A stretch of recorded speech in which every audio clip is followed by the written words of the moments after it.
सर्वोन्नत, सब कुछ के सृष्टिकर्ता, स्वर्ग के पिता, हम में से हर एक के पिता, उन सर्वोन्नत पिता को सारी स्तुति, महिमा, अधिकार और आधिपत्य हो।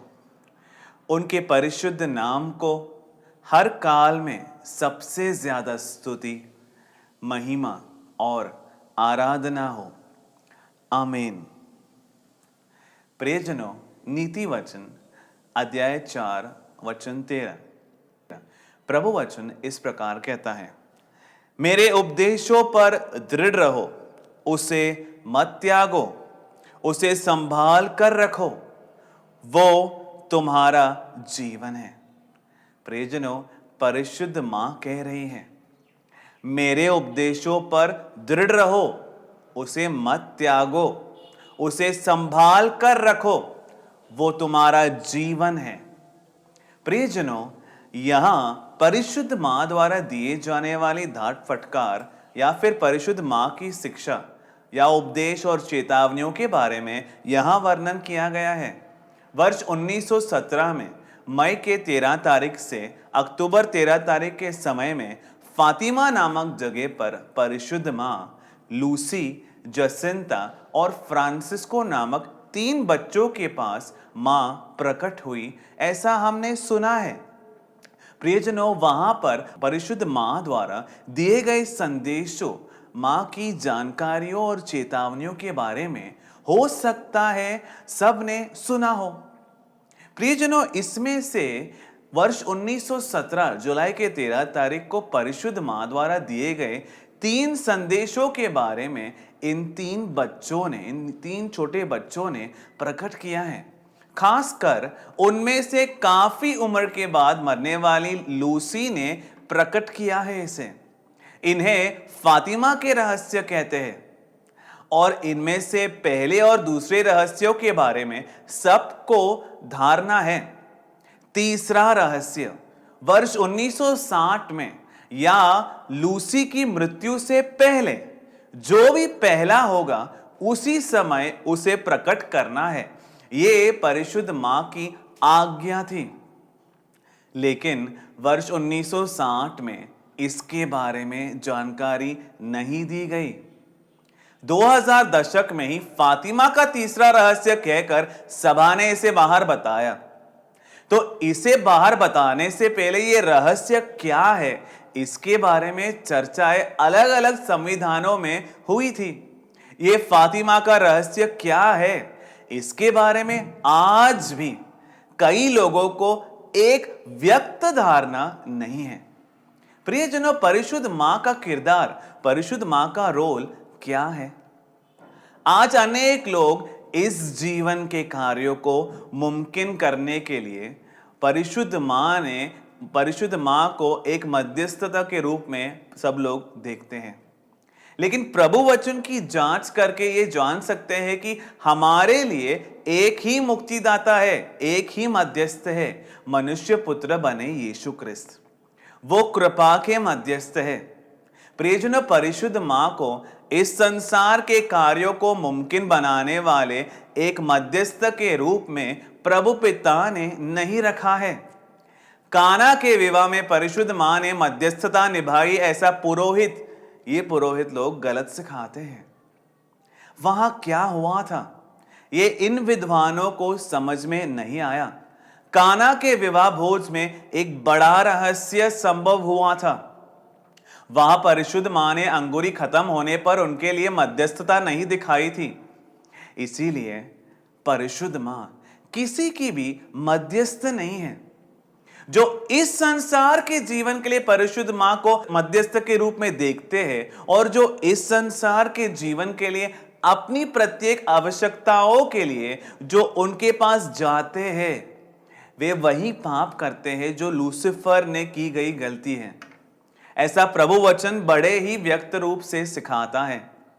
यह बड़े ही कठोर बुराई है, एक बहुत ही कठोर पाप है। प्रियजनों, प्रभु पिता ने परिशुद्ध मां को कौन सा किरदार, कौन सा रोल दिया है?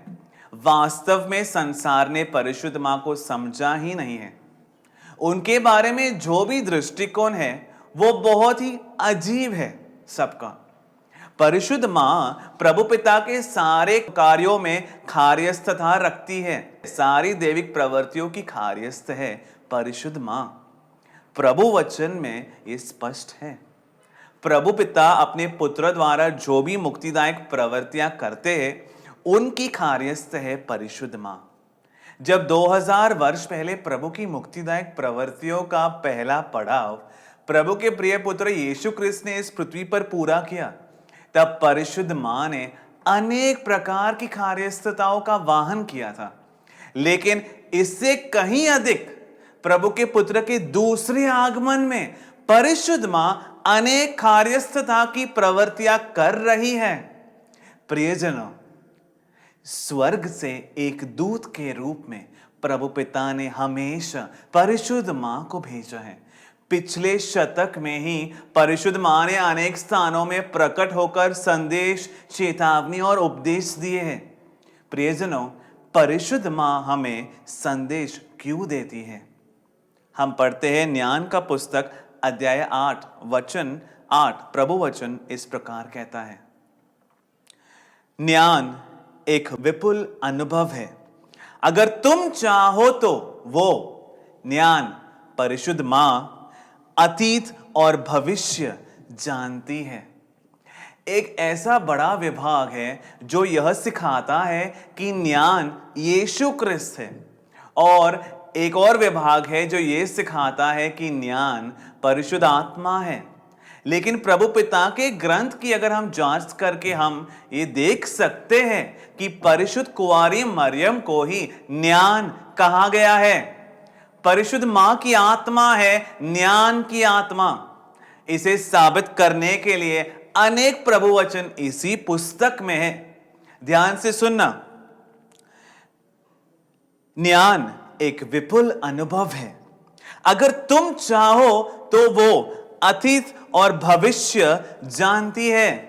वह सूक्तियों की व्याख्या करती और पहेलियां सुलझाती है। उसे चिन्हों, चमत्कारों और कालों और युगों का पूर्व ज्ञान है। प्रियजनों, यीशु क्रिस्त और परिशुद्ध आत्मा के लिए इस पुस्तक में, इस ग्रंथ में कहीं भी करती है या जानती है इस प्रकार नहीं दर्शाया गया है। प्रियजनों, तो परिशुद्ध ज्ञान चिन्हों और चमत्कारों को पहले से ही देख सकती है। परिशुद्ध ज्ञान सब कुछ जानती है। कालों और ऋतुओं का फल वो जानती है। वह सूक्तियों की व्याख्या करती और पहेलियां सुलझाती है। तो परिशुद्ध ज्ञान सब कुछ जानती है। ज्ञान का ग्रंथ अध्याय 9 वचन 11 प्रभु वचन इस प्रकार कहता है, सब कुछ जानने वाली वो मेरी प्रवृत्तियों में बुद्धिपूर्वक मेरा नेतृत्व करेगी। वो अपनी महिमा से मेरी परिपालन करेगी। तो सब कुछ जानती है परिशुद्ध ज्ञान। यही परिशुद्ध ज्ञान स्वर्ग के संदेशों के साथ हमेशा हमारे पास आती रही है। सूक्ति ग्रंथ या नीति वचन अध्याय 8 वचन 1 से 9 प्रभु वचन इस प्रकार कहता है, ज्ञान पुकार रही है, सद्बुद्धि आवाज दे रही है। वह मार्ग के किनारे की ऊंचाई पर चौराहों पर खड़ी है। वह नगर के फाटकों पर, वह प्रवेश द्वारों पर ऊंचे स्वर से पुकार रही है।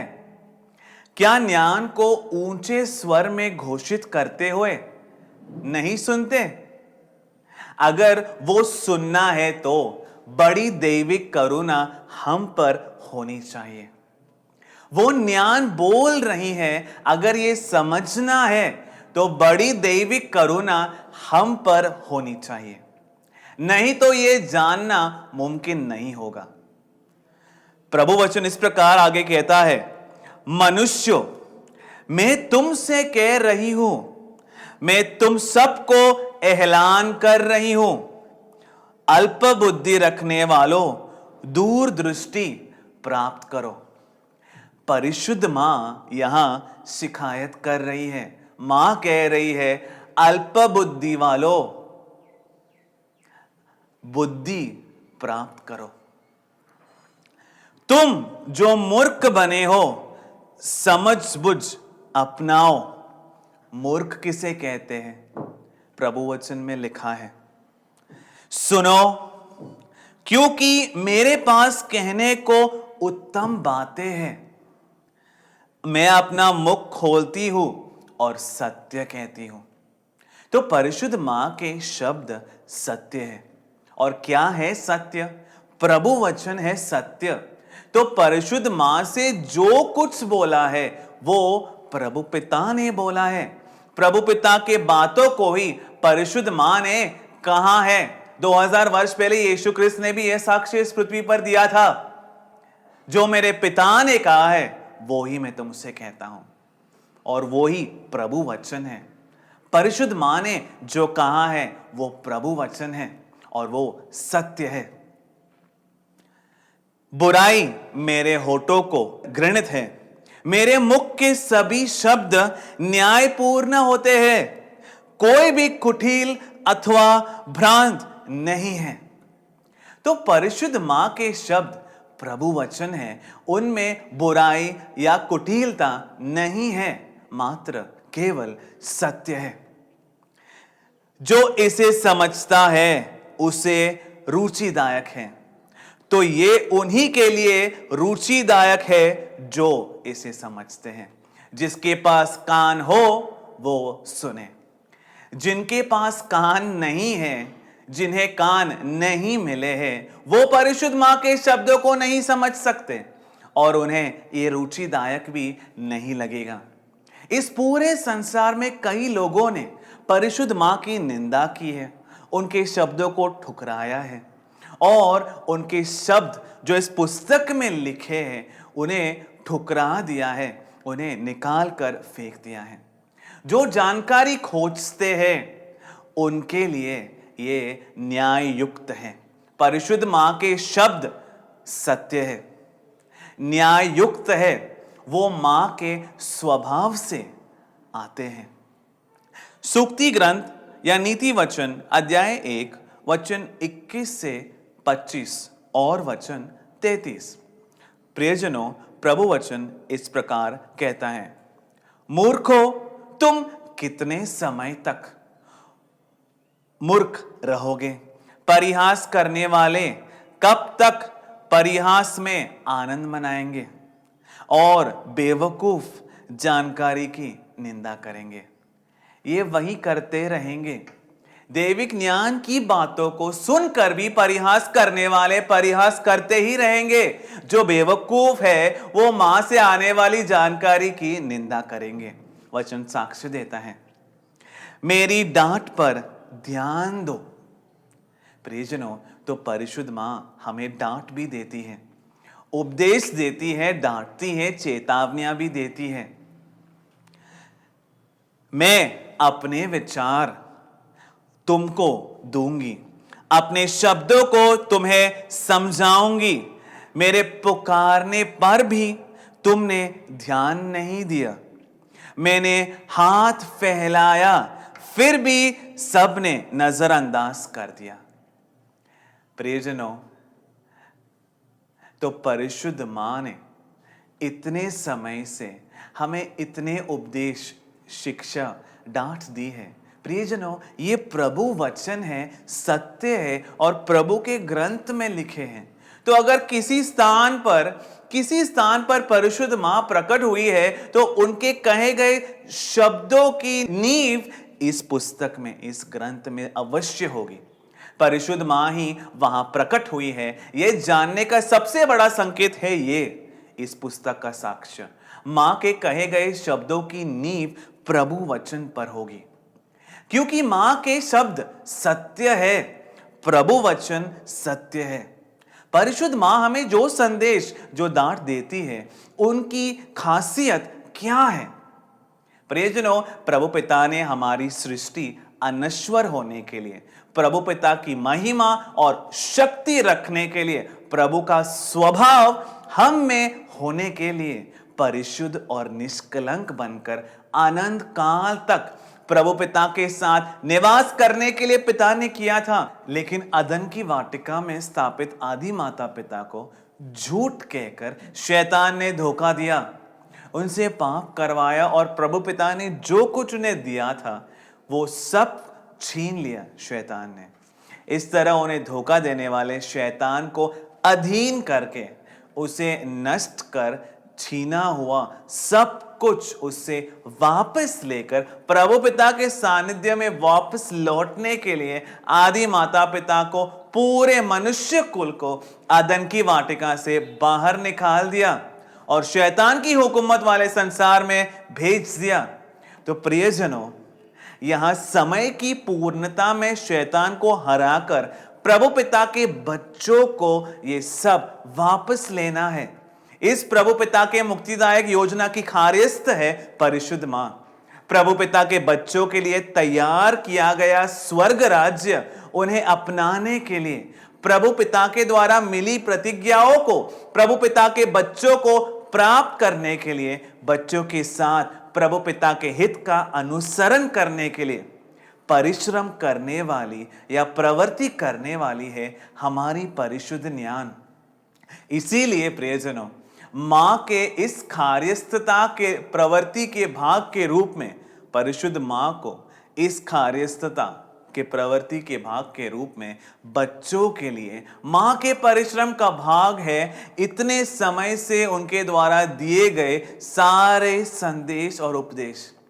स्वर्गीय पिता के विकार, उद्देश्य, हित, लक्ष्य को हमें यथा समय बताकर देने के लिए स्वर्ग से भेजी गई दूत है परिशुद्ध मां। प्रियजनों,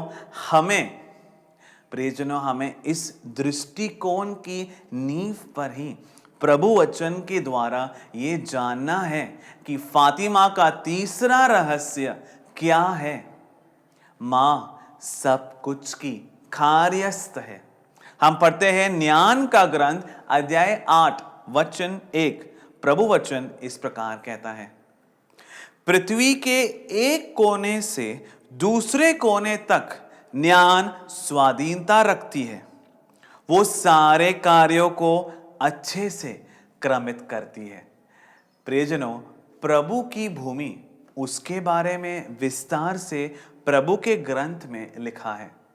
प्रभु की भूमि में एक कोने से दूसरे कोने तक परिशुद्ध ज्ञान स्वाधीनता रखती है, इसलिए भेजी हुई है परिशुद्ध मां।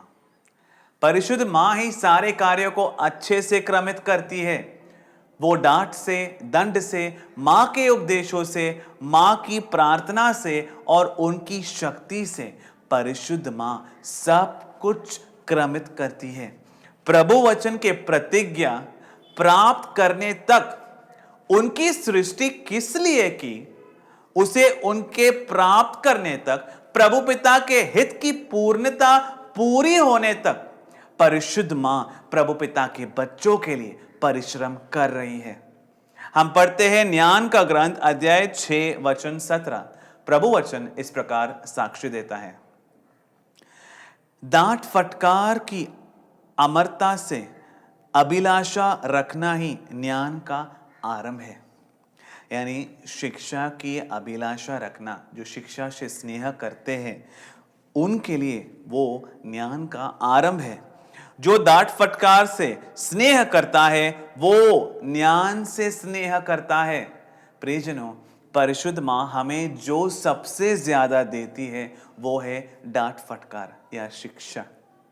अपने शब्दों द्वारा मां को डांट फटकार लगाते हुए हम पूरे परिशुद्ध ग्रंथ में इसे देख सकते हैं। बच्चों से स्नेह करने का सबसे बड़ा चिन्ह होता है डांट फटकार।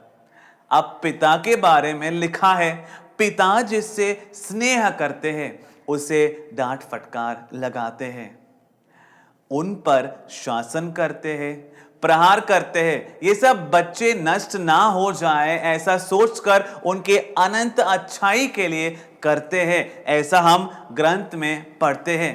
तो परिशुद्ध मां अपने शासन से, डांट फटकार से रूप प्रदान करके, सब कुछ क्रम में लेकर बच्चों के लिए परिशुद्ध करके प्रभु के हित के अनुसार उनका नवीकरण करने के लिए मेहनत करती है परिशुद्ध मां। तो प्रियजनों, इस पश्चातल पर ही हमें फातिमा के तीसरे रहस्य को देखना है। यथा समय चेतावनी देती है परिशुद्ध मां। किसकी चेतावनी? दंड के बारे में, आने वाले दुर्घटनाओं के बारे में, शैतान द्वारा तैयार किए गए फंदे के बारे में, उसके द्वारा मिलने वाले धोखे के बारे में बच्चों को चेतावनी देती है परिशुद्ध मां। प्रियजनों, इन चेतावनियों को सबसे ज्यादा आवश्यकता रखने वाला समय ये इस सार्थक करने वाला समय है, इसे सार्थक करने वाला समय है अंतिम काल। अंतिम काल में ही प्रभु का प्रतिशोध इस संसार पर बरसता है। प्रभु पिता के ग्रंथ में जांच करके हम इसे जान सकते हैं कि प्रभु के दिन वे प्रतिशोध लेंगे। दुष्ट लोगों के विरुद्ध, शैतान के सारे संविधानों के विरुद्ध प्रभु का क्रोध बरसाए जाने का समय है प्रभु का दिन या फिर अंतिम काल। इस प्रतिशोध के समय के बारे में, इस समय में संभव होने वाले कार्यों के बारे में, प्रभु के दंड आज्ञा के बारे में इस ग्रंथ में यानी कि परिशुद्ध बाइबल में विस्तार से लिखा गया है। इसके साथ ही प्रभु पिता के बच्चों के लिए जो योजनाएं तैयार की है, उनके अनंत मुक्ति के लिए जो उनसे नष्ट हुआ है उसे हासिल करने के लिए अपने स्नेह के द्वारा जो अनंत योजना उन्होंने तैयार की है, उस मुक्ति की योजना के बारे में स्पष्ट रूप से लिखा गया है। तो जो इस मुक्ति के अवकाशी है, उनके द्वारा यह मुक्ति प्राप्त करने के लिए परिशुद्ध मां हमें चेतावनियां, शासन और डांट देती है। प्रियजनों, हम पढ़ते हैं नीति वचन या सुक्ति ग्रंथ अध्याय 1 वचन 23 से 27। प्रभु वचन इस प्रकार कहता है, मेरे शासन पर ध्यान दो, मैं तुम्हें अपने विचार प्रकट करके दूंगी, मैं अपने शब्द तुम्हें समझा कर दूंगी। मैंने पुकारा लेकिन तुम लोगों ने ध्यान नहीं दिया। प्रियजनों, ये दर्द का स्वर है, ये दर्द का स्वर है। परिशुद्ध मां ने हमारे पास आकर जो पुकार दी थी वो स्वर्ग से थी, पिता से थी। परिशुद्ध मां कह रही है कि तुमने उसे सुनकर भी उस पर ध्यान नहीं दिया। मैंने हाथ फैलाए लेकिन किसी ने भी गौर नहीं किया। ममता से भरी एक मां ने हमारी ओर हाथ फैलाया, बच्चों को साथ रखने के लिए, उन्हें पिता की सारी संपत्ति के अवकाशी बनाने के लिए, बच्चों को साथ रखकर उनके लिए परिश्रम करने के लिए सीने से लगाने का आग्रह रखने वाली उन मां के प्यार से हाथ फैलाने के बाद भी किसी ने ध्यान नहीं दिया।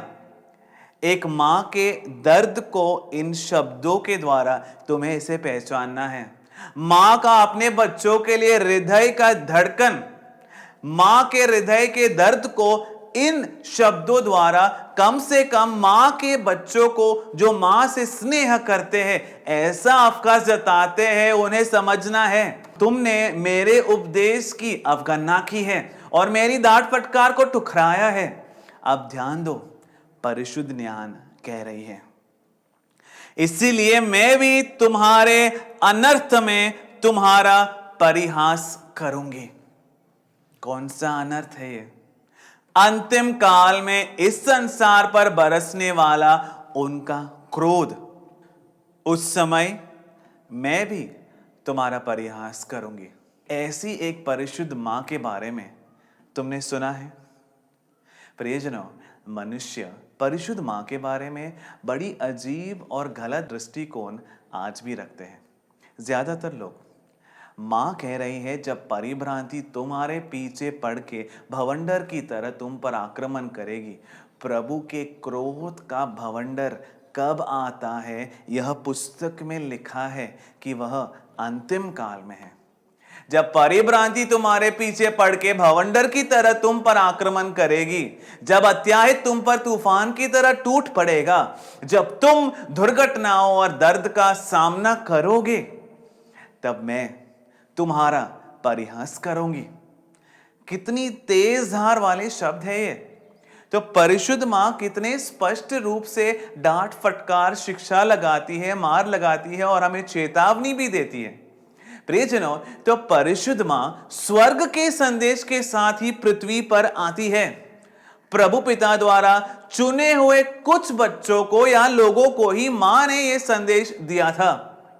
ये बच्चे संसार की दृष्टिकोण से कुछ भी नहीं थे, उनका कोई मूल्य नहीं था। इसलिए जो श्रेष्ठ थे, विद्वान थे और सिंहासनों पर बैठे हुए थे, वो लोग कई बार मां के द्वारा दिए गए संदेशों को या संदेश मिले व्यक्तियों को स्वीकार नहीं कर सके। और ये परिशुद्ध मां के प्रकट हुए स्थानों पर हम इसे देख सकते हैं। अनेक स्थानों पर मां का प्रकट होना और उनके द्वारा संदेश दिया जाना, इन पुरोहितों ने इसे ठुकरा दिया। भले ही वो मानते हैं कि फातिमा में मां प्रकट हुई थी, भले ही फातिमा में प्रकट हुई मां का रूप बनाकर वो चर्च में रखते हैं, लेकिन वास्तव में उन्होंने दिए गए संदेशों को स्वीकार नहीं किया है। प्रियजनों, वर्ष 1917 में मई के 13 तारीख से अक्टूबर के 13 तारीख के बीच में ही मां ने 3 बच्चों के पास मां प्रकट हुई थी। मां ने जुलाई के 13 तारीख को 3 रहस्य दिए थे। उसमें से पहला और दूसरा रहस्य तो प्रसिद्ध किया गया था, लेकिन तीसरे रहस्य को रहस्य ही रखा। वर्ष 1944 जनवरी के 3 तारीख को जब व्यक्त रूप से आज्ञा मिली, तब लूसी ने इस रहस्य को लिखा था और उसे लियारा बिशप के हाथों में सुरक्षित सौंपा था। 1957 अप्रैल के 4 तारीख को यह वेटिकन के ऑफिस में पहुंचा था। 1959 अगस्त के 17 तारीख को तब के पोप जॉन 23 के हाथों में यह रहस्य पहुंचा था, लेकिन प्रियजनों, इसे प्रसिद्ध नहीं किया गया। न उन्होंने और न ही आगे पढ़ने वाले किसी ने भी इस रहस्य को सबके सामने खोला। प्रियजनों, परिशुद्ध मां की आज्ञा क्या थी कि वर्ष 1960 या फिर लूसी की मृत्यु, इनमें से जो भी पहला होगा, तब इस रहस्य को प्रसिद्ध किया जाना है। यही थी परिशुद्ध मां द्वारा दी गई स्पष्ट आज्ञा। जब इसका कारण पूछा गया तो परिशुद्ध मां ने कहा कि ये तब ज्यादा व्यक्त हो सकेगा, ऐसा लूसी ने कहा। प्रियजनों, इस तरह वर्ष 1959 में इसे पढ़ने वाले जॉन 23 ने इसे छिपा दिया। वर्ष 1960 फरवरी 8 तारीख को पुर्तगाल में एक वेटिकन अखबार ने यह प्रसिद्ध किया कि सभा के अधिकारियों ने कहा है, हालांकि चर्च फातिमा के दृश्य का अंगीकार करते हैं, लेकिन 3 बालक बालिकाओं के शब्दों की जिम्मेदारी चर्च नहीं लेना चाहता। कितना बड़ा प्रभु पिता के विरुद्ध दूषण से भरा वाक्य है ये। इन बच्चों ने जो कहा था वो इनके शब्द नहीं थे, बल्कि परिशुद्ध मां ने उसे स्वर्ग की ओर से दिया था। वो परिशुद्ध मां के शब्द नहीं थे, बल्कि स्वर्ग से स्वर्गिक प्रभु पिता के अपनी पुत्री द्वारा बच्चों को यह चेतावनी दी थी, लेकिन उसे सिर्फ बच्चों के शब्द के रूप में तब चर्च के अधिकारी ने इसे देखा। इसीलिए उसे पूरी तरह से इसे त्याग दिया। प्रभु पिता के शब्दों का इतने खुले रूप से तिरस्कार करना और कहीं भी नहीं देखा गया है। तो तब उसे प्रसिद्ध नहीं किया, बल्कि ठुकरा दिया गया। प्रियजनों, पहला और दूसरा रहस्य क्या था? बहुत आसान है। पहले रहस्य में परिशुद्ध मां ने उन्हें नरक का एक दृश्य दिखाया था। जो पाप के साथ मरता है, उन्हें अंतिम काल में जिस भयानक नरक का सामना करना पड़ता है, उसका दृश्य परिशुद्ध मां ने उन्हें दिखाया था। वो बहुत ही भयानक दृश्य था। तो जो पंडित और विद्वान आज ये कहते हैं कि स्वर्ग या नरक एक अवस्था है, एक स्टेट ऑफ माइंड है, वो इसे स्वीकार नहीं कर सकेंगे। वो यथार्थ है, ऐसा एक स्थान है, ये प्रभु का ग्रंथ सिखाता है। और इसके बारे में परिशुद्ध मां ने उस दृश्य के द्वारा व्यक्त रूप से बोध दिया। किस लिए दिया? ये अनुताप करने के लिए। तो नरक के बारे में प्रियजनों, जो परिशुद्ध मां ने दृश्य दिखाया, वो एक चेतावनी थी अनुताप करने के लिए। अगर अनुताप नहीं करोगे, पाप को नहीं त्यागोगे, अनुसरण नहीं करोगे, तो इस हालत में पहुंचोगे। इस बात का व्यक्त सबूत पहले रहस्य द्वारा परिशुद्ध मां ने दिया था। अब दूसरा रहस्य, उस समय पहले महाविश्व युद्ध का समय था। अगर अभी भी अनुताप नहीं करोगे, तब दूसरा महाविश्व युद्ध होगा। ये चेतावनी फातिमा के दूसरे रहस्य में परिशुद्ध मां ने दी। रूस के मन परिवर्तन के लिए, रशिया के मन परिवर्तन के लिए, रूस को परिशुद्ध मां के विमल हृदय में प्रतिष्ठित करने के लिए, वहां से निकलने वाले तत्व शास्त्र संसार को किस प्रकार हानि पहुंचा सकता है, यह दिखाने के लिए परिशुद्ध मां ने चेतावनी दी थी। तो दो महाविश्व युद्ध के बारे में और प्रभु पिता के विरुद्ध जो तत्व शास्त्र है, वो संसार में जो दुर्घटनाएं घटित करने जा रहे हैं, इसके बारे में परिशुद्ध मां ने दूसरे फातिमा के रहस्य में चेतावनी दी थी। प्रियजनों, एडी 2000 में चर्च ने फातिमा के तीसरे रहस्य के नाम पर एक संदेश दिया था। उसको संक्षिप्त में मैं तुम्हें बताता हूं। सफेद वस्त्र पहने एक बिशप, वो पोप लग रहा था, ऐसा लूसी और बाकी दोनों ने कहा। सफेद वस्त्र पहने एक बिशप और बाकी बिशप और पुरोहित एक बड़ी पहाड़ी पर चढ़ रहे हैं। उस पर्वत पर एक क्रूस है। तो ये बिशप मार्ग नष्ट हो चुके एक नगर के बीच से जा रहे हैं। तो इस तरह मार्ग नष्ट हुए एक नगर के बीच से गुजर रहे हैं। इस बिशप के पैर कांप रहे हैं, हृदय घबरा रहा है। यह बिशप रास्ते में दिखने वाले मरे हुए के आत्माओं के लिए प्रार्थना कर रहा है। जब ऊपर पहुंचकर उस क्रूस के सामने वो प्रार्थना करता है, तब गोलियों और हथियारों के साथ सैनिकों का एक समूह इस सफेद वस्त्र पहने व्यक्ति का और बाकी बिशप का, पुरोहितों का और करिश्माइयों का, अनेक श्रेष्ठों का वध कर रहे हैं। इस तरह वो लोग मर रहे हैं। इसे तीसरे रहस्य की तरह चर्च बाहर दिया, उन्होंने बाहर इसे दिया।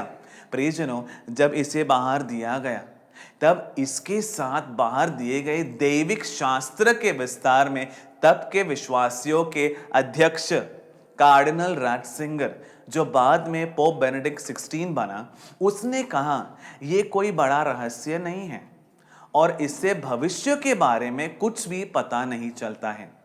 यानी कि उसने कहा कि फातिमा का तीसरा रहस्य जो है, जो कहा जा रहा है, उसमें भविष्य के बारे में कुछ नहीं है, ऐसा उसने कहा। वो कोई बड़ा रहस्य नहीं है। उसके साथ जो वाटिकन इंचार्ज, जो पुरोहित श्रेष्ठ था, कार्डिनल सोडोनो, उसने कहा कि फातिमा का तीसरा रहस्य 20वीं सदी में क्रिस्तियों ने जिन कष्टों का सामना किया उसके बारे में, और इसकी समाप्ति में 1981 मई के 13 तारीख को तब के पोप जॉन पॉल द्वितीय का वध करने की जो कोशिश की गई, उसके बारे में है। ऐसा कार्डिनल सोडोनो ने तब व्यक्त किया। इसीलिए ये कहते हुए चर्च के नेताओं ने फातिमा के तीसरे रहस्य का दरवाजा बंद कर दिया और पर्दा लगा दिया। अब उसमें कुछ रहस्य नहीं है, ऐसा वे लोग कहते हैं। भविष्य के बारे में कुछ नहीं लिखा है। ऐसा कहकर यथार्थ में फातिमा का तीसरा रहस्य निर्जीव कर दिया। प्रियजनों, क्या है यथार्थ में फातिमा का तीसरा रहस्य? क्या है फातिमा का रहस्य? क्या है फातिमा का तीसरा रहस्य और क्या नहीं है उसका तीसरा रहस्य? ये प्रभु के ग्रंथ में जांच करे तो व्यक्त हो जाएगा। हमने देखा कि यथार्थ में जहां भी परिशुद्ध मां प्रकट हुई है, वहां जो भी रहस्य उन्होंने दिए हैं, उनमें प्रभु वचन की नींव है। जो कार्य प्रभु वचन में लिखे गए हैं, उन्हीं के बारे में परिशुद्ध मां ने प्रख्यापन किया है। जब इसके बारे में पूछा गया तो लूसी ने एक कार्य जो कहा है उसमें ध्यान देने की आवश्यकता है। वो सुसमाचारों में और प्रकाशना में भी है। सुसमाचारों और प्रकाशना में पहले से लिखे हुए प्रभु पिता के वचन के बारे में यथाकाल प्रभु की चेतावनियां हमें परिशुद्ध मां ने दी है फातिमा के तीसरे रहस्य में। अगर पहले और दूसरे रहस्यों की जांच करें तो वो दोनों चेतावनियां हैं। अगर प्रकट किए गए रहस्य चेतावनियां हैं तो बिना प्रकट किए अनेक कालों से संभाल कर रखा गया, जिसे लूसी ने लिखने का भी तात्पर्य नहीं दिखाया, वो तीसरा रहस्य उससे और कितना ज्यादा गंभीर चेतावनी होगा। वो एक चेतावनी है प्रियजनों, सहन के बारे में या क्रिस्तियों को जिन पीड़ाओं का सामना करना पड़ रहा है उनके बारे में, या जॉन पॉल द्वितीय का वध किया जाने की कोशिश करना ही क्या फातिमा का तीसरा रहस्य है? ऐसा जो पुरोहित लोग कहते हैं नहीं है, ये तो बड़ा व्यक्त है। प्रियजनों, हम विस्तार से जांच करते हैं कि प्रभु पिता के प्रिय पुत्र यीशु क्रिस्त इस पृथ्वी पर इसीलिए आए थे जिससे वो हमारे लिए पीड़ाओं का अनुभव करके क्रूस पर मर के पाप का परिहार कर सके, क्योंकि बिना रक्त बहाए पापों का मोचन नहीं मिल सकता है। इसलिए यीशु क्रिस्त भेजे ही इसीलिए गए थे जिससे वो पीड़ा उठाकर कष्ट सहकर क्रूस पर मरकर हमें पापों का मोचन दे सके। इसलिए हमसे स्नेह करने वाले प्रभु के प्रिय पुत्र यीशु क्रिस्त ने क्रूस की मृत्यु को एक चैलेंज की तरह, एक थ्रिल की तरह लिया था। वो बड़े ही व्यक्त रूप से सिखाते हैं कि उन्हें क्रूस पर पीड़ा का अनुभव करना है, मरना है। ये वचन है, इसे पूरा होना है। वो संतोष के साथ इसके लिए ही तैयार थे और इस पृथ्वी पर आए थे। मत्ती का सुसमाचार अध्याय 26 वचन 51 से लेकर 54 प्रभु वचन इस प्रकार कहता है, क्या तुम्हें लगता है कि मैं अपने पिता से कहूं तो वो मेरे लिए 12 समूह दूतों को नहीं भेजेंगे? प्रियजनों, जब सैनिक यीशु क्रिस्त को पकड़ने के लिए गेत्सेमनी की वाटिका पर पहुंचे और उनके विरोध में पतरस ने तलवार निकाली, तब यीशु ने ये शब्द कहे थे। वो कह रहे थे, अगर ऐसा है तो इस प्रकार संभव होना है, ये विशुद्ध लेख पूरा कैसे होगा? तो यीशु क्रिस्त के पीड़ा का अनुभव करने के बारे में, उनके क्रूस पर मृत्यु के बारे में व्यक्त रूप से जो वचन में लिखा हुआ है, प्रभु के प्रिय पुत्र उसके अधीन है। इस प्रभु वचन को पूरा करना उनकी इच्छा है, उनका लक्ष्य है। वो आए ही इसीलिए थे। वो अपने पिता की इच्छा पूरा करने के लिए इस भूमि पर आए थे। अपने पिता की प्रवृत्तियों में लगे रहने के लिए वो आए थे। तो प्रभु क्रूस की मृत्यु को एक थ्रिल मानकर ही इस पृथ्वी पर आए थे। वो हमसे इतना ज्यादा स्नेह करते हैं। प्रियजनों, ध्यान दो, जब उन्होंने अपनी पीड़ा के अनुभव और क्रूस की मृत्यु के बारे में पहले बताया था, तब पतरस ने उसका विरोध करते हुए कहा, प्रभु ये आपके साथ कभी ना हो। तो प्रभु यीशु क्रिस्त के वचन के पूरे होने में सिमोन पतरस ने विरोध किया, विरोध जताया, क्योंकि वो प्रभु के हित के बारे में नहीं जानता था। तब प्रभु पुत्र ने उसे क्या पुकारा था, ये बड़े ही ध्यान देने का विषय है। प्रियजनों, हम पढ़ते हैं मत्ती का सुसमाचार अध्याय 16 वचन 21 से 23। प्रभु वचन इस प्रकार कहता है, पतरस तुम चट्टान हो, इस पर मैं अपनी सभा को स्थापित करूंगा। ये सब कहने के बाद प्रभु उनसे यह कह रहे हैं, ये ध्यान देने की विषय है। तो सिमोन पतरस नामक व्यक्ति के बारे में ही नहीं, बल्कि वो चर्च को दर्शाता है। इसीलिए सिमोन पतरस के ऊपर ही सभा को स्थापित किया था। इसलिए पतरस जो चर्च को दर्शाता है, इसीलिए ये चर्च के बारे में भी है। तब से यीशु को यरूशलेम में जाना है और श्रेष्ठों, शास्त्रियों और पुरोहितों द्वारा उन्हें बहुत कष्ट भोगना होगा। उनका वध किया जाएगा, लेकिन वो तीसरे दिन पुनरुत्थान प्राप्त करेंगे। ऐसा उन्होंने शिष्यों को बताना शुरू किया। पतरस ने उन्हें अलग ले जाकर कहा, गॉड की दया हो प्रभु, यह आपके साथ कभी ना हो। यीशु ने मुड़कर पतरस से कहा, रे शैतान, मेरे सामने से हट जा, तुम मेरे लिए रुकावट हो, बाधा हो। किस लिए? प्रभु वचन का पूरा होने में। तुम्हारे विचार दैविक नहीं है, मानुषिक है। प्रियजनों, प्रभु के बच्चों, तुम जो गर्व करते हो कि विश्वासी हो, जरा जांच करके तुम देखो, यहां पतरस द्वारा शैतान बोल रहा है, ऐसा प्रभु व्यक्त रूप से सिखा रहे हैं। ये यहां व्यक्त हो रहा है। लेकिन अगर शैतान बोल रहा है तो शैतान के विचार या पैशाचिक विचार कहना चाहिए था। लेकिन यीशु क्रिस्त ने क्या कहा? तुम्हारे विचार दैविक नहीं, मानुषिक है। ये बड़ा ही स्पष्ट है, क्योंकि आज मनुष्य दैविक विचारों को प्रधानता नहीं देता, बल्कि मानुषिक विचारों को, मानुषिक दृष्टिकोणों को, मानुषिक मूल्य को ही प्रधानता देता है। आज मनुष्य ने प्रभु को हटाकर मनुष्यों को प्रथम स्थान पर रखा है और मनुष्य के वचनों को प्रथम स्थान पर रखा है। ये मनुष्य द्वारा किए जाने वाली सबसे बड़ी बुराई है।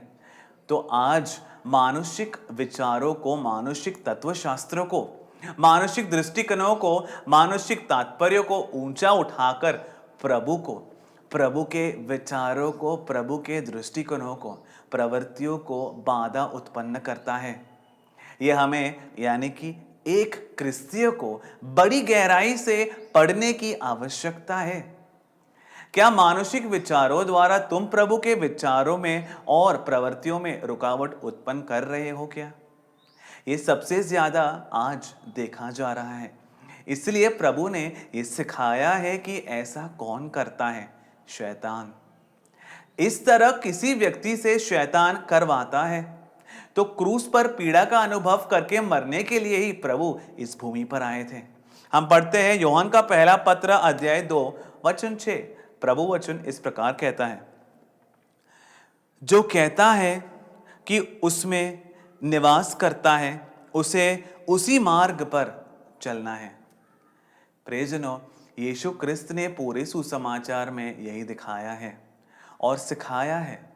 यीशु क्रिस्त ने क्या कहा है? अगर कोई मेरे पीछे आना चाहता है तो वो अपने आप को त्याग कर, अपना क्रूस लेकर मेरे पीछे आए। जो अपना जीवन प्राप्त करना चाहता है वो उसे नष्ट कर देगा, लेकिन अगर कोई मेरे लिए अपने जीवन को नष्ट कर देगा तो वो उसे प्राप्त कर लेगा। हम सहन की प्रत्येकता के बारे में और उसकी आवश्यकताओं के बारे में अनेक वचनों द्वारा परिशुद्ध बाइबल में इसे देख सकते हैं। परिशुद्ध बाइबल में सबसे ज्यादा जिसका परामर्श किया गया है वो है क्रूस की महिमा या सहन की महिमा, प्रभु के हित के अनुसार मिलने वाला सहन। प्रियजनों, प्रभु के हित के अनुसार मिलने वाली पीड़ाओं का सहन। कुलुस्सियों के नाम पत्र अध्याय 1 वचन 11 प्रभु वचन इस प्रकार साक्ष्य देता है, संतोष के साथ सब सहने के लिए और अनुसरण करने के लिए उनकी महिमा के प्रभाव के अनुसार सर्वशक्ति में तुम बल प्राप्त करो। प्रियजनों, प्रभु के प्रिय पुत्र यीशु क्रिस्त हमारे लिए ये प्रार्थना करते हैं। प्रभु के परिशुद्ध आत्मा द्वारा लिखी गई प्रार्थना है ये। संतोष के साथ सब सहने के लिए और अनुसरण करने के लिए उनकी महिमा के प्रभाव के अनुसार सर्वशक्ति में तुम बल प्राप्त करो। संतोष के साथ सब सहने के लिए और अनुसरण करने के लिए उनकी महिमा के प्रभाव के अनुसार सर्वशक्ति में तुम बल प्राप्त करो। तो जिस व्यक्ति में प्रभु का स्नेह भरा हो, हम जिस तरह कुरिन्थियों के पहला पत्र अध्याय 13 में हम पढ़ते हैं, स्नेह सब कुछ सहता है, स्नेह सब कुछ को अति जीवित करता है।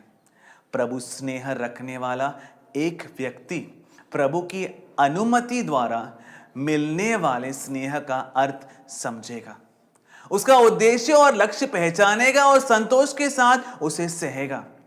ऐसा ही करने को यीशु क्रिस्त ने हमें सिखाया है और प्रेरितों ने इसे प्रीच किया है। तो प्रभु ने तो सहन से भागना सिखाया है, ना ही उन्हें सिखाया है और ना ही सहन से बचना सिखाया है। प्रियजनों, हमें बड़े ही गंभीरता से इसकी जांच करनी है। प्रियजनों, हम पढ़ते हैं पतरस का पहला पत्र अध्याय 4 वचन 12 से 16। प्रभु वचन इस प्रकार कहता है, क्रिस्त की पीड़ाओं में अगर तुम्हें भागीदारी मिलती है तो उसमें आनंद मनाओ। जब उनकी महिमा प्रकट होगी तब तुम बहुत ज्यादा आनंदित होंगे। प्रियजनों, जब आपकी जांच के लिए अग्नि परीक्षा ली जाएगी तब अचानक कुछ हो गया, ये सोचकर परिभ्रांतित ना हो। क्रिस्त की पीड़ाओं में अगर तुम्हें भागीदारी मिलती है तो उसमें तुम आनंद मनाओ। तो चाहे सहन हो या पीड़ा, रक्त साक्षी ही क्यों ना होना पड़े, तो अचानक कुछ हो गया है ये सोचकर परिभ्रांतित मत हो। परिशुद्ध आत्मा ये जानकारी हमें दे रहे हैं।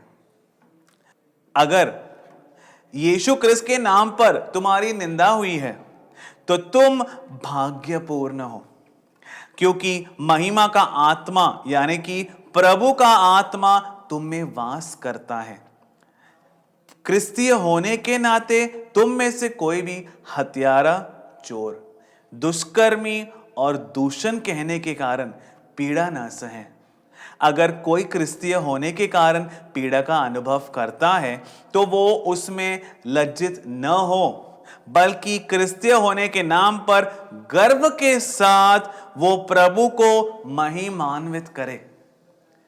प्रियजनों, ये व्यक्त रूप से यह बाइबल में यह किसके बारे में है वो हम व्यक्त रूप से बाद में बाइबल में इसे पढ़ेंगे। अगर यीशु क्रिस्त के नाम पर तुम्हारी निंदा हुई है तो तुम भाग्यपूर्ण हो, क्योंकि महिमा का आत्मा यानी कि प्रभु की आत्मा तुम में वास करता है। क्रिस्तीय होने के नाते तुम में से कोई भी हत्यारा, चोर, दुष्कर्मी और दूषण कहने के कारण पीड़ा न सहे। अगर कोई क्रिस्तीय होने के कारण पीड़ा का अनुभव करता है क्रिस्तीय होने के कारण, तो वो उसमें लज्जित न हो, बल्कि क्रिस्तीय होने के नाम पर गर्व के साथ वो प्रभु पिता को महिमान्वित करे। प्रियजनों, प्रभु वचन की नींव पर हमें ये व्यक्त रूप से हम इसे देख सकते हैं कि प्रभु की अनुमति द्वारा सहन मिलते हैं। विश्वासी होने के नाते विश्वासी के नाम पर मिलने वाली पीड़ाएं हमें मिलती हैं। प्रभु पुत्र के नाम के कारण कष्ट मिलते हैं। प्रभु वचन के अनुसरण के कारण मिलने वाली पीड़ाएं, प्रभु का साक्ष्य देने के कारण मिलने वाली पीड़ाएं, विश्वास के नाम पर मिलने वाली पीड़ाएं, ये सब प्रभु पिता के हित के अनुसार मिलने वाली सहन और पीड़ाएं हैं। ये सब मुक्तिदायक है और हमें पूर्णता की ओर यह ले जाता है। इससे भागने के लिए प्रभु कभी नहीं कहेंगे। इनके संभव होने से पहले चेतावनी देकर इनसे बचने के लिए प्रभु नहीं कहेंगे। हम पढ़ते हैं इब्रानियों के नाम पत्र अध्याय 5 वचन 8। प्रभु वचन इस प्रकार साक्ष्य देता है, पुत्र होते हुए भी सहन के द्वारा ही उन्होंने अनुसरण का अभ्यास किया। प्रियजनों, तो प्रभु का अनुसरण करने का एक ही मार्ग है, सहन। प्रियजनों, अदन की वाटिका में मनुष्य को प्रभु ने जो कुछ भी दिया था वो उससे अनुसरण न करने के कारण नष्ट हुआ था। अगर वो सब हमें वापस मिलना है तो हमें अनुसरण करना है। कैसे अनुसरण करना है ये यीशु क्रिस्त ने 2000 वर्ष पहले आकर हमें दिखाया था। इस सहन के द्वारा यीशु क्रिस्त ने अपने पिता को, अपने स्वर्गीय पिता का अनुसरण करने का अभ्यास किया था। इस अनुसरण के द्वारा ही वो संपूर्ण हुए थे। जैसे मेरे स्वर्गीय पिता परिपूर्ण है, तुम भी परिपूर्ण बनो। अगर ऐसा उन्होंने कहा है तो जैसे उन्होंने सहा था वैसे ही हमें भी इस सहन करते हुए अनुसरण का अभ्यास करना है और परिपूर्ण बनना है, जिस तरह स्वर्गीय पिता परिपूर्ण है। एक समूह है जिसे परिपूर्ण बनना है। तो प्रियजनों, सहन को हटाकर, सहन से भागकर एक क्रिस्तीय जीवन नहीं है और क्रिस्तीय प्रत्याशाएं भी नहीं है। तो अगर हमें प्रभु के हित के अनुसार अगर हम सह रहे हैं और वो हमें परिपूर्ण बना रहा है और वो डांट के रूप में है, तो उसे संतोष के साथ हमें सहना है। उसका विरोध करने वाला शैतान है। तो क्रिस्तियों को जो पीड़ा सहना है, पोप को जो पीड़ा सहना है, अगर परिशुद्ध माँ उसकी चेतावनी देकर उससे पीछे हटाने की कोशिश हमें कर रही है, तो वो परिशुद्ध माँ नहीं है, क्योंकि ऐसा शैतान करता है। ये यीशु क्रिस्त ने व्यक्त रूप से हमें सिखाया है।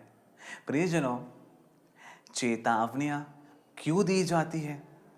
भविष्य में होने वाली दुर्घटना के बारे में ही हमें चेतावनियां दी जाती है। जो आने वाला है उससे बचने के लिए ही चेतावनी दी जाती है। संभव होने वाली दुर्घटना से बचाने के लिए ही चेतावनी दी जाती है। ये भूलना मत। लूकस का सुसमाचार अध्याय 21 वचन 34 और 35 में प्रभु ये व्यक्त रूप से हमें सिखा रहे हैं। ऐसा न हो कि सुख सुविधाएं, आसक्ति और जीवन की व्यर्थ चिंताओं से तुम्हारा मन दुर्बल हो जाएगा और वो दिन एक फंदे की तरह तुम पर गिरे, क्योंकि पृथ्वी के सारे निवासियों पर वो बरसेगा। क्या? प्रभु का दिन। इसे थिस्सलुनीके का पहला पत्र अध्याय 5 वचन 3 और 4 के साथ जोड़कर इसे पढ़ना है। वहां क्या लिखा है? जब वे समाधान और भद्रता कहते रहेंगे, तभी किस प्रकार गर्भवती को प्रसव पीड़ा होती है, उसी प्रकार एकदम से विनाश उन पर आ गिरेगा और वो उससे नहीं बच सकेंगे। लेकिन भाइयों, ध्यान दो कि तुम पर ये दिन एक फंदे की तरह आकर न गिर पड़े। तो प्रभु के दिन जिन्हें नष्ट नहीं होना है, उन्हें नष्ट न होने के लिए चेतावनी दी जाती है। तो परिशुद्ध माँ ने जो फातिमा में दी, वो एक चेतावनी थी। वह सहन के बारे में नहीं था। पोप और क्रिस्तीय लोगों को जो सहना पड़ेगा उसके बारे में नहीं था, क्योंकि इस तरह विश्वास के प्रति प्रभु जिस सहन की अनुमति देते हैं उसे सहना है। वो मुक्तिदायक है, वो परिपूर्ण बनाता है। उसके बारे में प्रभु चेतावनी नहीं देंगे। उससे बचने के लिए परिशुद्ध मां चेतावनी नहीं देगी। इसीलिए क्रिस्तियों को जो पीड़ा का अनुभव करना है, पोप को जो पीड़ा सहना है, या पोप के वध करने की जो कोशिश हुई है, इसके लिए परिशुद्ध मां ने फातिमा में चेतावनी नहीं दी थी। परिशुद्ध मां इसके लिए कभी चेतावनी नहीं देगी। इस तरह चेतावनी देने वाली परिशुद्ध मां तो नहीं है। प्रियजनों, पूरे इतिहास में परिशुद्ध ज्ञान की प्रवृत्तियों को हम देख सकते हैं। आदम से लेकर जितने भी नीतिमान हुए हैं, मूसा से लेकर जितने प्रवाचक हुए हैं, उन सबका नेतृत्व दैविक ज्ञान ने किया है, यानी कि परिशुद्ध मां ने। ये ज्ञान की पुस्तक में अध्याय 10 और 11 पढ़कर तुम इसे समझ सकते हो। जो नहीं जानते कि परिशुद्ध मां कौन है, या जो उनके बारे में अजीब दृष्टिकोण रखते हैं, वो इसे समझ नहीं सकेंगे। ये उनके समझने के लिए नहीं कहा जा रहा है, बल्कि प्रभु के बच्चों को समझने के लिए यह कहा जा रहा है। इतिहास की जांच करें तो जान सकते हैं। चाहो तुम आदम से लेकर सारे नीतिमानों की जांच करो, मूसा से लेकर प्रवाचकों की जांच करो, या प्रेरितों से लेकर सारे शिष्यों की जांच करो, जिनमें भी प्रभु के आत्मा क्रियाशील थे, उनकी जांच करके जान सकते हो कि प्रभु के हित के अनुसार प्रभु जिन सहनों की अनुमति देते हैं, उन्हें प्रभु की हाथों से स्वीकार करके बुराई में गिरे बिना इन सहनों में प्रभु को महिमान्वित करते हुए उनसे गुजर कर विजयी होने के लिए उन बच्चों के साथ परिशुद्ध ज्ञान ने प्रवृत्ति किया था, या फिर सहन से अलग करके वहां से भागने वाली नहीं है, या सहन के बारे में चेतावनी देकर उससे बचा कर ले जाने वाली नहीं है परिशुद्ध मां। प्रियजनों, हमने देखा कि यीशु क्रिस्त इस पृथ्वी पर हमारे लिए पीड़ा का अनुभव करके मरने के लिए आए थे। उनके परस्य जीवन से पहले उन्होंने सब कुछ अपनी मां से पढ़ा और जाना था, क्या उनके प्रिय पुत्र यीशु क्रिस्त को पीड़ा सहन के अनुभव के बारे में चेतावनी देकर उसे बचाने की कोशिश की थी परिशुद्ध मां ने? आप जांच करो। यहां तुम्हें अच्छे से विचार करना है। क्या क्रूस पर चढ़ने में बाधा उत्पन्न की थी मां ने 2000 वर्ष पहले? क्या उनसे कहा था, अपने पुत्र से मां ने कहा था कि देखो यहूदी आ रहे हैं, वो तुम्हें पकड़ लेंगे, तुम्हें क्रूस पर चढ़ा देंगे, वो तुम्हें पीटेंगे और मार देंगे, तुम कहीं मत जाओ? क्या ये सब कहकर परिशुद्ध मां ने कोई रुकावट उत्पन्न की थी? ऐसा करने वाले पतरस को प्रभु ने क्या पुकारा? शैतान। तो परिशुद्ध मां के बारे में कई अजीब और उल्टे सीधे दृष्टिकोण क्रिस्तियों को आज है। उनमें से एक है, क्रूस के मार्ग में जब चौथे स्थान पर पहुंचते हैं तब कहा जाता है कि 4 आंखें साथ मिलकर बहती रही। वो झूठ है, सबसे बड़ा झूठ है। प्रियजनों, अपने पुत्र को रोते हुए क्रूस पे चढ़ाने से, पीड़ा सहने से और मरने से रोककर पीछे खींचने वाली व्यक्ति नहीं है परिशुद्ध मां, बल्कि अपनी आत्मा से उन्हें सहन की शक्ति प्रदान करके एक खिलाड़ी को विजयी होने तक जिस तरह प्रोत्साहित किया जाता है, उसी तरह उनसे परिशुद्ध मां कह रही थी कि बेटा क्रूस पे चढ़ो, अपने भाई बहनों को बचाओ। इस तरह प्रभु पिता के हित को पूरा करके प्रभु को महिमान्वित करो बेटा, यह कहकर उन्हें शक्ति प्रदान करके इस संसार में देखे गए सबसे ज्यादा धैर्यशाली स्त्री है उनकी मां, परिशुद्ध मां। या जैसे क्रिस्तियों ने सोचा है, रोते पीटते चिल्लाते हुए अपने बेटे को क्रूस से बचाने की कोशिश नहीं कर रही थी परिशुद्ध मां। इस तरह कई कार्यों में बहुत से गलत धारणाएं क्रिस्तियों को है। और प्रधान गलत धारणा है कि जब गेत्सेमनी की वाटिका में प्रभु ने पीड़ा सहन से बचने के लिए रोते हुए, रक्त बहाते हुए प्रार्थना की कि क्रूस की मृत्यु को उनसे हटा दे, ये सबसे बड़ा गॉड के विरुद्ध दूषण है। जो इस तरह पढ़ाते हैं, आज भी यही पढ़ाते हैं, इन्हें यह पता ही नहीं है कि यीशु क्रिस्त कौन है। प्रभु पिता की मुक्तिदायक योजना उन्हें समझ नहीं आई है, ये व्यक्त है। प्रियजनों, प्रभु यीशु क्रिस्त क्रूस की पीड़ा से बचने के लिए नहीं रो रहे थे। गेत्सेमनी की वाटिका एक बड़ा रहस्य है और यह रहस्य इस अंतिम काल में जोसेफ पुन्नार द्वारा प्रघोषित किया गया सत्वार्ता में ही यह प्रकट किया गया है। इस तरह गेत्सेमनी की वाटिका का पूरा रहस्य प्रकट हुआ है। इसीलिए प्रभु पिता के हित के अनुसार मिलने वाले सहन से, परिपूर्ण बनने के लिए मिलने वाले सहन से रोककर पीछे खींचने वालों में से नहीं है परिशुद्ध मां।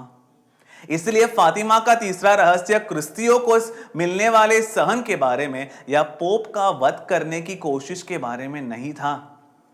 प्रियजनों, अब जरा पहले क्रिस्तियों में से प्रेरितों की जांच करके आप देखो। आखिरी बूंद रक्त तक उनके लिए बहाकर वे रक्त साक्षी बन गए। हम जानते हैं आरंभ में क्रिस्तीय लोगों को 2000 वर्ष पहले आरंभ में क्रिस्तीय लोगों को कितनी पीड़ाएं मिली हैं। घर खोया है, परिवार खोया है, अपनों को खोया है, आंखों के सामने अपनों को शेर के द्वारा काट काट कर मारे जाते हुए देखा है, जिंदा जलाए गए हैं। कितनी पीड़ाओं से गुजरे थे पहले विश्वासियों का समूह। उन्होंने धैर्यपूर्वक सहन का सामना किया, उन्होंने संतोष के साथ सहन को स्वीकार किया, प्रत्याशा के साथ सहन से वे लोग गुजरे थे। ये है उन्हें प्रभु से मिला धैर्य, ये बोध उन्हें प्रभु से मिला था। प्रियजनों, हमने देखा कि पतरस से प्रभु ने क्या कहा। मत्ती का सुसमाचार अध्याय 16 वचन 24 से 26 प्रभु वचन इस प्रकार कहता है, यीशु ने शिष्यों से कहा, अगर कोई मेरे पीछे आना चाहता है तो वो अपने आप को त्याग कर अपना क्रूस लेकर मेरे पीछे आए। तो जो यीशु क्रिस्त का अनुगमन करना चाहते हैं उन्हें बड़े ही संतोष के साथ क्रूस को स्वीकार करना है। जो अपना जीवन सुरक्षित रखना चाहेगा वो उसे नष्ट कर देगा। लेकिन अगर कोई मेरे लिए अपना जीवन नष्ट कर बैठता है तो वो उसे प्राप्त कर लेगा। भले ही कोई पूरा संसार ही क्यों ना हासिल कर ले, लेकिन अगर अपनी आत्मा नष्ट कर बैठे तो उसे क्या लाभ? कोई अपनी आत्मा के बदले क्या दे सकेगा? तो किसी को भी अपनी आत्मा के लिए, अनंत जीवन के लिए अपने अपने आप को त्याग कर, अपना क्रूस लेकर उनके पीछे, यीशु क्रिस्त के पीछे चलना है। यही यीशु क्रिस्त ने सिखाया है, यही प्रेरितों ने और पहले सभा के विश्वासियों ने किया था। प्रियजनों, यहां किस जीवन के बारे में कहा है? प्रभु ने यहां अनंत जीवन के बारे में कहा है। आज तक अनंत जीवन किसी को नहीं मिला है। किसी भी मनुष्य को आज तक अनंत जीवन नहीं मिला है, क्योंकि प्रभु के प्रिय पुत्र यीशु क्रिस्त उसे अपने दूसरे आगमन में देते हैं अनंत जीवन। प्रियजनों, जिन्होंने उन्हें अपना जीवन बनाया है, यीशु क्रिस्त को अपना जीवन बनाया है, उन्हीं के लिए ये जीवन है। उनके पहले और दूसरे आगमन में विश्वास करना है और उन्हें अपना बनाना है।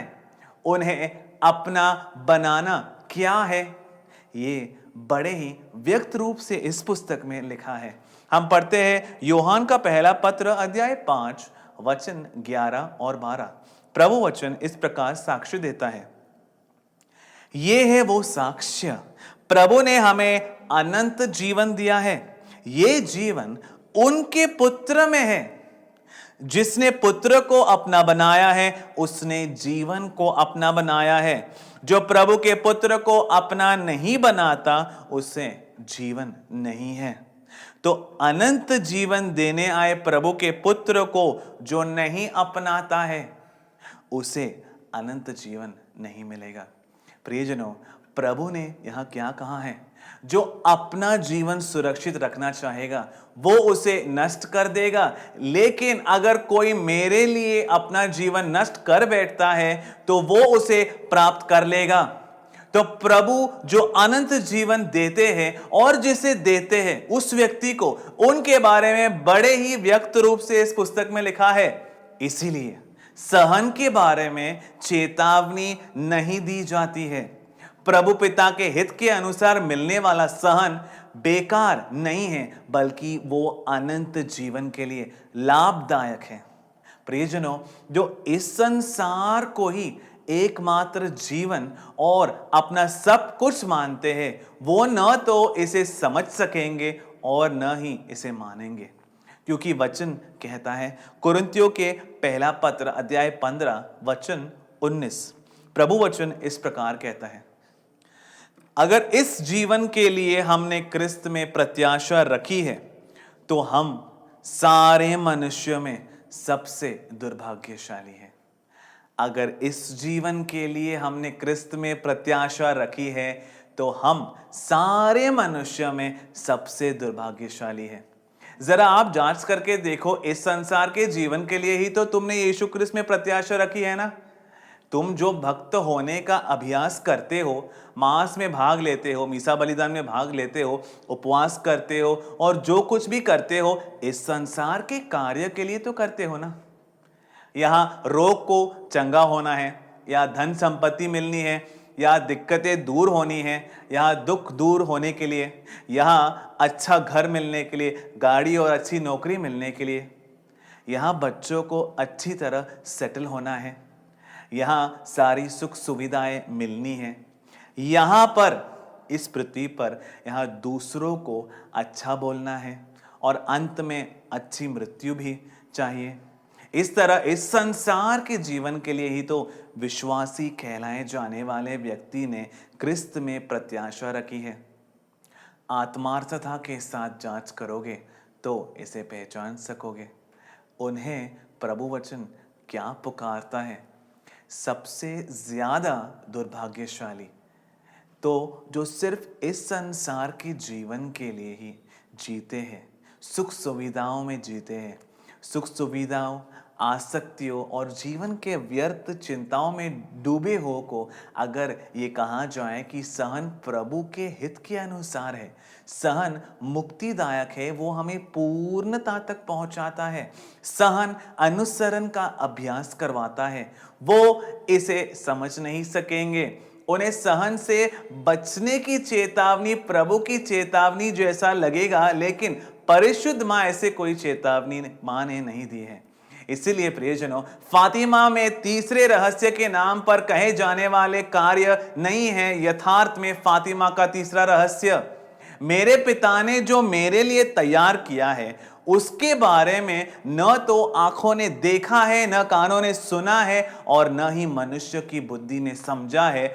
मुझे उसके लिए परिश्रम करना है, मुझे वही अपना लक्ष्य बनाना है। मेरे पिता के पास होने की मेरे सबसे बड़ा लक्ष्य होना चाहिए। यही जीवन का अर्थ है। ऐसा पहचानने वालों को यीशु क्रिस्त ने जो सहा है उसका अर्थ समझ में आएगा। उसी को पहले सभा के प्रेरितों और विश्वासियों ने जो पीड़ा सहा उसका अर्थ समझ में आएगा। प्रभु के बच्चे आज तक विश्वास के प्रति जितने भी पीड़ाओं से गुजरे हैं उनका अर्थ उन्हीं को समझ में आएगा। वही सहन को प्रभु के हाथों से स्वीकार कर सकेंगे और वहीं सब संतोष के साथ सह पाएंगे और क्षमा भी कर पाएंगे। तो फातिमा में परिशुद्ध मां ने प्रभु के हित के अनुसार मिलने वाली सहन से बचने के लिए चेतावनी नहीं दी थी। इसलिए प्रियजनों, विश्वास के बारे में और सहन के बारे में प्रभु पिता ने जब कुछ भी कहा है, हमें उसे व्यक्त रूप से विस्तार से इसे पढ़ना है, सीखना है और इस पर विचार करना है और उस पर अमल होना है। तो पहले सभा में प्रेरितों और विश्वासियों ने प्रत्याशा के साथ उसे स्वीकार करके उस पर विजय प्राप्त की थी। ये उनमें क्रियाशील परिशुद्ध ज्ञान की शक्ति से संभव हुआ था। तो ऐसी परिशुद्ध ज्ञान सहन के बारे में उससे बचने के लिए चेतावनी नहीं देगी। इसलिए प्रियजनों, अभी हम ये देख रहे हैं कि क्या फातिमा का रहस्य है और क्या नहीं है। तो हमने ये देखा कि फातिमा का रहस्य क्रिस्तियों के पीड़ा अनुभव के बारे में या पोप के वध की कोशिश के बारे में नहीं है। प्रियजनों, अगर हम फिर जांच करके देखें, यीशु क्रिस्त के प्रेरित या पहले विश्वासियों को सहन से नुकसान नहीं हुआ है, लाभ ही हुआ है। प्रियजनों, जो आदर्श इन प्रेरितों और पहले विश्वासियों ने दिखाया वो बड़ी उत्तेजना देता है। रक्त साक्ष्य से मिलने वाली तीक्ष्णता से भरकर ही फिर प्रभु की प्रजा फिर आगे बढ़ी थी। प्रभु के प्रति, प्रभु के पुत्र के नाम के प्रति, विश्वास के प्रति, उन्हें मिले प्रत्याशा के प्रति सहन की जो उत्तेजना उन्हें मिली थी वो प्रेरितों और उनसे पहले हुए विश्वासियों के सहन से मिली थी। अब जो रक्त साक्षी हुए थे तब पीड़ा का अनुभव करने वालों को क्या कुछ नुकसान हुआ? कुछ नुकसान नहीं हुआ। प्रियजनों, अगर इस संसार के जीवन के दृष्टिकोण से देखें तो लगेगा कि उन्हें नुकसान हुआ है, लेकिन इब्रानियों के नाम पत्र अध्याय 11 में हम देख सकते हैं कि वे सब अपने विश्वास द्वारा अंगीकार प्राप्त कर चुके हैं। उन्हें जो प्रतिज्ञा मिली थी वो नहीं मिला, लेकिन उनको अंगीकार मिल चुका है। उनके विश्वास द्वारा उन्हें यह अंगीकार मिल गया कि वे अनंत जीवन वे प्राप्त कर लेंगे। तो उन्हें अनंत जीवन मिला नहीं है, लेकिन मिलेगा इसका अंगीकार मिला है। उनके थोड़े समय के सहन ने उन्हें एक बड़ा सम्मान प्रदान करके दिया, अनंत जीवन। ये प्रवक्ता ग्रंथ अध्याय 18 वचन 10 में हम देखते हैं, जब हम अनंतता से तुलना करते हैं तो ये जीवन समुद्र के पानी के एक बूंद पानी के समान है। तो मिलने वाला अनंत जीवन अनंत है, एक महासमुद्र है। इस संसार के जीवन में एक व्यक्ति के लिए निश्चित समय समुद्र के एक बूंद पानी के समान है। इस संसार का जीवन जो तुम आज जी रहे हो, इसे पहचानने वाले विश्वासियों और प्रेरितों ने संतोष के साथ प्रभु की प्रतिज्ञाओं में प्रत्याशा रखते हुए प्रभु की अनुमति से मिलने वाला सहन को अपने गुरु और नाथ यीशु क्रिस्त की तरह सहन को स्वीकार करके अनुसरण का अभ्यास करना है, यह सीखा। इसलिए क्रिस्तियों को विश्वास के प्रति मिलने वाला सहन और पोप को मिलने वाला सहन न तो उनके लिए, न सभा के लिए और न ही विश्वासियों के लिए नुकसानदायक है। इसलिए परिशुद्ध मां ने यह चेतावनी फातिमा में नहीं दी है। परिशुद्ध मां की चेतावनी शैतान की प्रवृत्ति द्वारा प्रभु पिता के बच्चों को होने वाले नुकसान के बारे में होगी, या फिर प्रभु के अनुमति अनुसार मिलने वाले सहन के बारे में नहीं है। तो फातिमा का रहस्य क्या है, यह अब तक किसी विश्वासी या क्रिस्टियन ने नहीं समझा है इसे। प्रियजनों, जो प्रभु बुराई से भी अच्छाई उत्पन्न करते हैं, वह सहन से भी अच्छाई उत्पन्न करते हैं। तो क्या है फातिमा का रहस्य? लूसी ने कहा कि वो सुसमाचारों और प्रकाशना में है, यानी कि वो प्रभु पिता के ग्रंथ में है। तो क्या है ये फातिमा का रहस्य? हमने ये देखा कि लोगों ने जिसे फातिमा का रहस्य समझा है, वो वास्तव में फातिमा का रहस्य नहीं है। प्रियजनों, अगली शुश्रूषा में हम प्रभु वचन के नींव पर जांच करेंगे कि वास्तव में फातिमा का रहस्य क्या है। इसलिए इन दैविक रहस्यों की और अपने हृदयों को खोलने के लिए, परिशुद्ध मां की चेतावनियों को स्वीकार करने के लिए, हर एक प्रभु के बच्चों के हृदयों को खोलकर प्रभु उन्हें योग्यता प्रदान करे, ये हम प्रार्थना करते हैं। उनके अति परिशुद्ध नाम को सारे प्रभु के बच्चों को मुक्ति प्रदान करने के लिए परिश्रम करने वाले हमारे स्वर्गीय प्रभु पिता के अति परिशुद्ध नाम के सारी स्तुति, महिमा और आधिपत्य हो। आमीन।